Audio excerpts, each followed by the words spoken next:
the summer's hottest day. Paciencia y fe. Paciencia y fe. Paciencia y fe has been the guiding principle through all of this. First with my incredible creative team on Broadway, and then the past few years with John M. Chu, and watching him translate it to the screen so beautifully and perfectly. Let's spread them forward. It's very nerve-wracking to go to the creator of the show, the writer of the show, people who've lived with this for 15, 20 years, and pitch them a new version of their show. We can't see beyond our street light. I always felt like we're gonna be this tiny little indie musical, and John, I give him enormous credit for dreaming even bigger than I did. I think this is his way to claim, like, no, we get the Hollywood blockbuster too, and we'll put our spin on it, and we'll do our style with it. Who can freestyle here? Yep. Hey, let's see what you guys ready?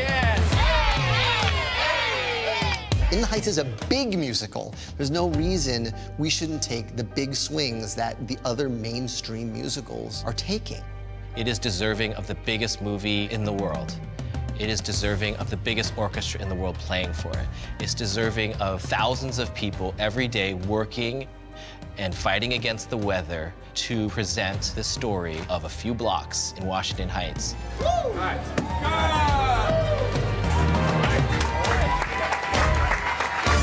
John has just been so sure-footed about what he wanted.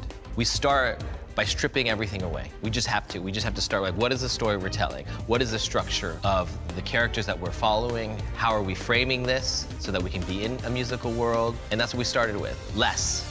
For me, it wasn't about cutting, it was about focusing. I always think as a creative person, you're not saying no to things. You're just saying yes to other things. And then we started building things back, and we kicked the tires on every song. If that song doesn't move story forward, if that song isn't revealing something about a character, about a relationship, about a struggle that is important to our overall theme of finding home, then it was on the chopping block. And if there was a song we really loved, then we better find a reason for it to exist. I haven't looked at Carnaval in a minute, so why don't we take some time and look at it, and let's circle what you need and what you don't need. I mean, I don't know. I bet they'll have to catch up on it.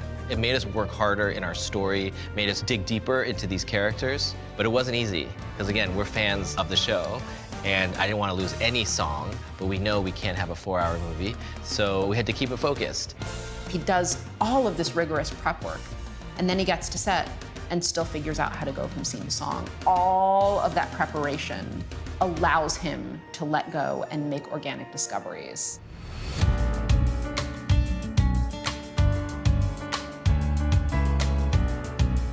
John and I have known each other for 20 years. I met him because he asked me to shoot his musical in college. We both went to USC Film School. And then we've done a whole lot of dance and musical-driven things over the course of the last 19 years. So John and I would say, as we were making In the Heights, you know, we've been training for this moment for a really long time. We aspired to make a classic New York movie. We were only on stage for 10 days. And then the rest of the time we were in Washington Heights. So that's a huge amount of time to be in a community. We really wanted to enter the neighborhood as fellow residents, not as this giant movie imposing on the neighborhood. We were embraced beautifully by the neighborhood. One of the things I said early and often to people, I said, I know we're messing up your parking, but your block is gonna live forever if we do this right. The buildings, the fire escapes, the bridge, the GWB, there is a energy, an omnipresence of that place. Our best decision we ever made was we're shooting this in Washington Heights, right in Lynn and Kiara's backyard, in the places that inspired these songs, and we're gonna take these songs and put them in the place that he wrote about, and that would build the synergy between these two things that any Broadway audience could not have felt on the stage.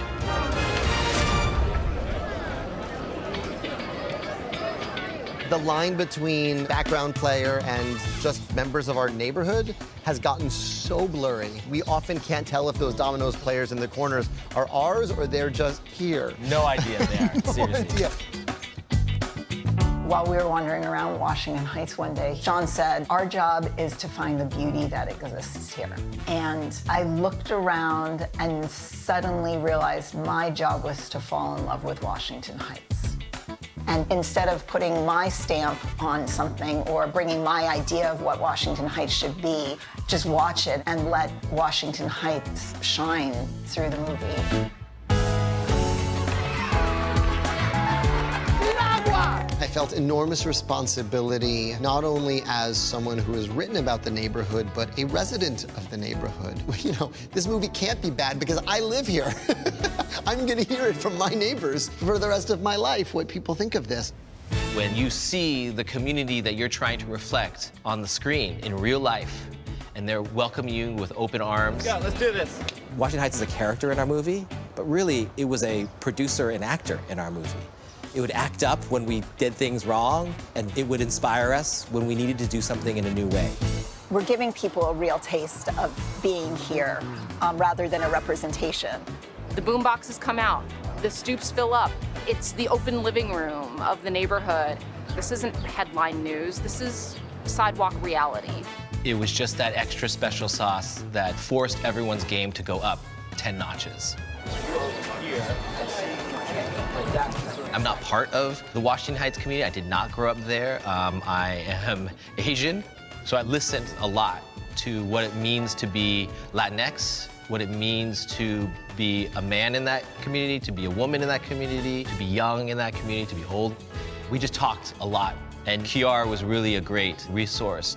The home court advantage we had in adapting In the Heights into a film was Kiara, who is a Pulitzer Prize-winning playwright and my collaborator on writing the show. I think she made really smart, but really bold decisions in terms of the way in which this adapts to the screen. I remember all of our creative meetings. I remember each decision we made and why. I remember spinning our wheels over questions that we couldn't solve, and then it would come to me at 2 in the morning, and there it would be, and then we'd have our next creative meeting to move on to our next, challenging question. The direction that Kiara took in this movie, I feel like she went more in depth with these characters. This Usnavi is very different from the guy people have seen on stage. And then I think there's something really funny about the fact that you're telling this woman to stay broke. so it could just have more energy. I don't think it's under your breath. You want her to hear it. The opportunity to fold in a more immediate immigrant story, I wasn't gonna pass up that opportunity. Those added brushstrokes that Kiara and Lynn and John have kind of overlaid, when I read them, I was like, wow, okay, we're making this even more relevant. It amplified the reality of what the stage version was. I got like emotional rereading it and reliving it.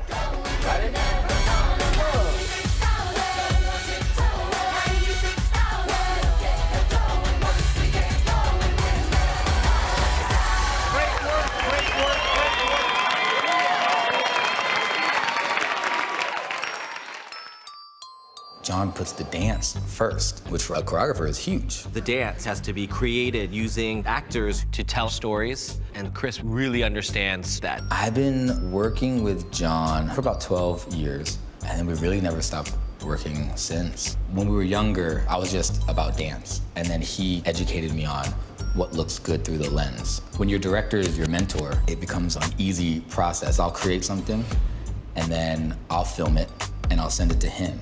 But I know at the end of the day, John's gonna find his perspective on it. John had the storyboard set to the music so that we could see beforehand what the numbers were gonna look like. The dance in this film is definitely linked together. A lot of the salsa we're doing is more the street style salsa of New York. Then you have the street dance element, and the light feet, the flexing, the popping, the breaking. Doing a film that is about representation, I also felt it very important to represent certain dance styles. And street dance is one of those styles that gets misrepresented a lot. We think of Latin, we think of salsa, but then we also have to remember, breakdancing started with not only African Americans, but also the Puerto Ricans and the Dominicans that were there that were also oppressed. The styles come from people that had to dance. There are people living in the Heights who are now introducing a new style called light feet into their culture. It's very important to bring something that's a new culture that's never been on a film, that's being also brought from In the Heights. Are you guys getting all of this? Yes. Great. Assembling this team of choreographers is one of my proudest moments on this film. Finding somebody like Eddie Torres Jr., whose knowledge is insane about the Latin dance culture, not just the movement, but where it comes from. And then you have Emilio, who's this sponge that can do every style. And you have Ebony, this woman is from the concert dance world. And then you have Dana, who's this incredibly detailed human being. Some of our numbers, 100 people, you have to divide and conquer. It was super important for us to make all of the dance scenes as authentic as possible. You need people that know where everything comes from. Otherwise, someone's gonna feel misrepresented. We have an amazing, amazing cast of talented dancers of all different genres, styles. I went to the dance auditions, and to be in the presence of that much Latino excellence, I was like, this is what I live for. This is such an honor. We get to have the top salsa dancers in the world come represent New York-style salsa on 2. Salsa on 2 is a New York style of salsa that my father helped structure back in the 50s and 60s. Our ancestors weren't born here. They came from all different parts of the Caribbean. It's our job to literally represent and go hard. In Carnaval, we had the Dominicans, and they had their folkloric dance. The Mexicans, which had their dance. The Colombians, which they're known for the caleño style. So Carnaval was that one piece that we had to really represent each culture. When the Spanish conquistadors went to Africa, they took all these slaves and they allowed them to keep their music. And out of there came a list of rhythms such as cha-cha-cha, mambo, song. We fuse everything. So like even the salsa, this is song. Yeah.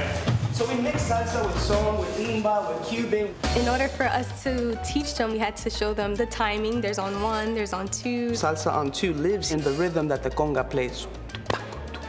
So this slap, it dictates where to break forward and back. This is probably one of the most technically difficult movies I've ever worked on. This thing we started with, it was like 15 numbers at one point. The thing that connects them all, it's the heart of it, the necessity to dance.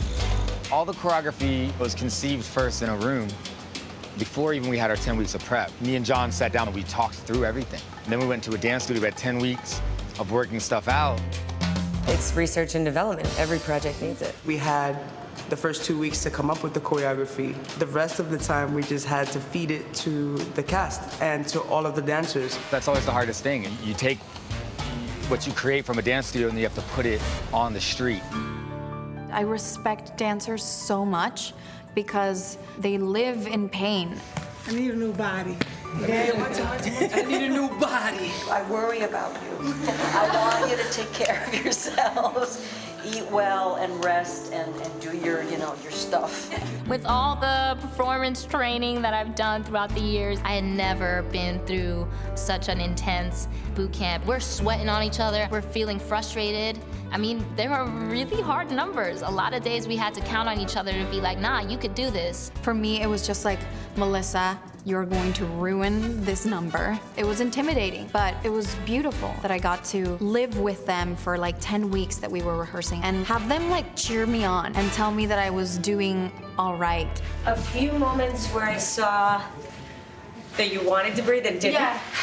And just, it's okay. I know the music is low, but like literally out loud. And it might manifest as ha. 5, 6, 7, that's my... Our whole mentality through this movie was don't treat the actors like actors that are gonna have to dance. Just kind of treat them like dancers. Our choreography team had us do things that none of us thought that we could do at the beginning. They were a little afraid of how much movement was involved. But once they got it, they got it. Chris was like, you gotta dance in this movie. And I'm like, oh, I don't think Usnavi kind of dances. He's like, this Usnavi dances. I'm very proud of them because they all came in and they're like, I'm not a dancer, I'm not a dancer. And then we'd be like, here's choreography, we'll change it if you can't get it. And I think that sparked them to go, no, I'm gonna get it. When the Sun Goes Down is one of the most technically challenging numbers because of the huge moving element. John and the choreo team went through their own process just to see if this could be even possible. That was the hardest thing, trying to wrap our minds around what would look like an illusion. Because, we're just in the studio laying flat on our backs, pretending this is a fire escape, standing on tables. These are fake fire escapes.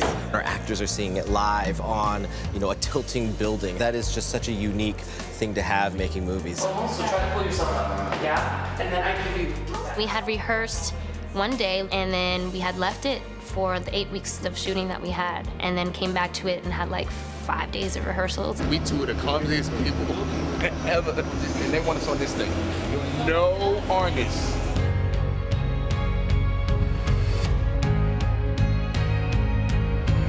I genuinely hope that people can see the richness in our dance. This is an important movie, and everybody knows that. It's important to be authentic in this movie. I want to represent.